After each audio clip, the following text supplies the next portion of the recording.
কিশোরগঞ্জে চাঁদা না দেওয়াকে কেন্দ্র করে ফিল্মি কায়দায় এক যুবদল নেতাকে নিজ রেস্টুরেন্ট থেকে তুলে নিয়ে নির্মমভাবে মারধর করে হাত পা ভেঙে দেওয়ার অভিযোগ উঠেছে এক বিএনপি নেতা ও তার সহযোগীদের বিরুদ্ধে। গুরুতর আহত অবস্থায় তাকে সৈয়দ নজরুল ইসলাম মেডিকেল কলেজ হাসপাতালে ভর্তি করা হয়েছে। এই ঘটনায় মঙ্গলবার 31শে মার্চ রাতে ভুক্তভোগী যুবদল নেতা বাবুলের বাবা মোহাম্মদ হাদিস মিয়া বাদী হয়ে বিএনপি নেতা শহীদুল ইসলাম শহীদকে প্রধান অভিযুক্ত করে 6 জনের নাম উল্লেখ সহ অজ্ঞাতনামা আরো 5 থেকে 6 জনকে অভিযুক্ত করে সদর মডেল থানা একটি লিখিত অভিযোগ দায়ের করেছেন। এর আগে দুপুরে সদর উপজেলার কাটাবাড়িয়া এলাকার আঞ্চলিক পাসপোর্ট অফিস সংলগ্ন স্থানে এ ঘটনা ঘটে। মারধরের শিকার মোহাম্মদ বাবুল মিয়া কিশোরগঞ্জ সদর উপজেলা লতিবাবাদ ইউনিয়ন যুবদলের আহ্বায়ক ও অভিযুক্ত বিএনপি নেতা শহীদুল ইসলাম শহীদ লতিবাবাদ ইউনিয়ন পরিষদের সাবেক চেয়ারম্যান ও সদর উপজেলা বিএনপির যুগ্ম সাধারণ সম্পাদক বলে জানা গেছে। আহত বাবুল অভিযোগ করে জানান,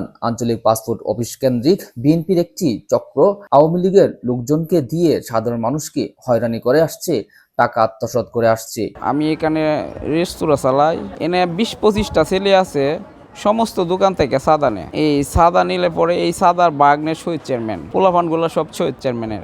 আমি রেস্টুরেন্ট চালাই 1.5 মাস যাবৎ, এরার বয়েতে আমার রেস্টুরেন্ট বন্ধ।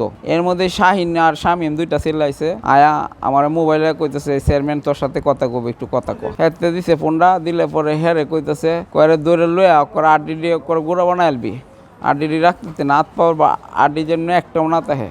পরে হারা 8 জনে মিললে দৌড়িয়া তারপর লইয়া দৌড়ে রাস্তাত গেছে গা। হ্যাঁ রাস্তাত গেছে গা। রাস্তার সেই পরে আমি রাস্তার থেকে গালি দেখলাম শহীদ চেয়ারম্যান মোটর সাইকেল।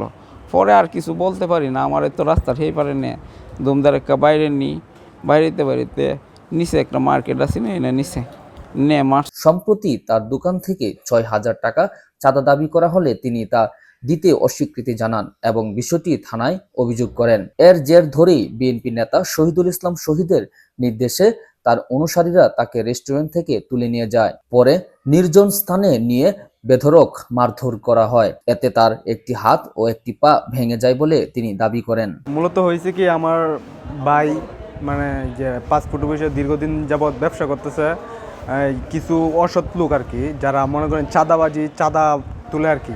আমার ভাই মনে করেন যে এইসবের বিরুদ্ধে আর কি আমার ভাইয়ের উপরে হামলা হয়েছে। এরপরে আমাদের যে বাংলাদেশ জাতীয়বাদী দল ক্ষমতা, বিএনপি ক্ষমতা, উনি একজন আহ্বায়ক, যুবদলের আহ্বায়ক, ওনার উপরে হামলা হয়েছে।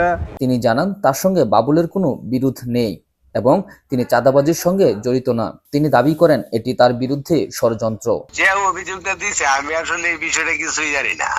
আমি আজকে ঈদের পর থেকে আমি অসুস্থ, আজকে সারাদিনে আমি বাড়িতে। সামনে আমার নির্বাচন, আচ্ছা হয়তো কেউ না কেউ এটা হয়তো তাদের বলাইছে আর কি। আমি তো নির্বাচন করাম, আরো তো প্রার্থী আছে না, হয়তো আমার মান ক্ষুণ্ণ করার জন্য, আমার অবস্থানটা ডাউন করার জন্য এই ধরনের কথাবার্তা বলতেছে। ওই ছেলেও তো আর আমার সূত্র না। কিশোরগঞ্জ সদর মডেল থানা ওসি জানিয়েছেন, হামলার ঘটনায় একটি লিখিত অভিযোগ পাওয়া গেছে। তদন্ত সাপেক্ষে যথাযথ আইনি ব্যবস্থা নেওয়া হবে।